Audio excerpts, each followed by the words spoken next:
உனக்கு வரனை கேட்ட உடனே நான் கொடுத்துடுவேனா என்ன? ஆமா, உனக்கு ஒரு சின்ன வேலை இருக்கிறது. சண்டத்தியால் பெற்ற மகள் சம்பராசூரன் தாரகர்கள் இளையவன். தாரகாசூரன் இருக்கிறானே அவனுடைய இளைய தம்பி சம்பராசூரன். அவனுடைய தலை அறுத்து வர வேண்டும். ஆமா சுவாமி, நான் அவனுடைய தலை அறுக்க வேண்டும் என்றால் எனக்கு வேதாளை வேண்டும். வேதாள பூதம் உனக்காக தானே பிறவி செய்து நம்ம வழி நடத்திட்டு இருக்கிறோம். அப்படியா?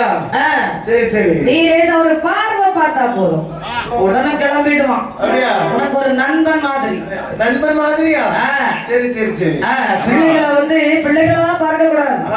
பயங்கர ஸ்ட்ரிக்டா வளர்த்தவனே சொன்னா பிள்ளை கேட்காது. அவன் நாளைக்கு நம்மளுக்கு மகாபாரத ராமாயணம் சொல்லி தந்துட்டு இருப்பான். அதனால அவன் ஒரு நண்பனா பாரு. நண்பனா? ஆமா. சரி சரி, அவன் கூட ஏற்றிடுவோம். ஆமா, ஆகட்டும். நிறைய ஆயுதங்கள் கையில் எடுத்தாள். காளிப்படை 1000 கனகப்படை 1000 கேட்கின்றாள். தாரகாசூரன் கோட்டையிலே வருகின்றாள். அப்படி மகனே வேதாள. ஆமா, இதான் நம்ம போர் செய்யற இடம். இந்த கோட்டை தானா? இந்த கோட்டை தான். சரி சரி.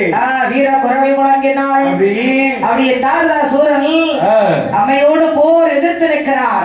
அவனோட படையோ அவளோட படையோ அவளோட படையோ அவளோட படையோ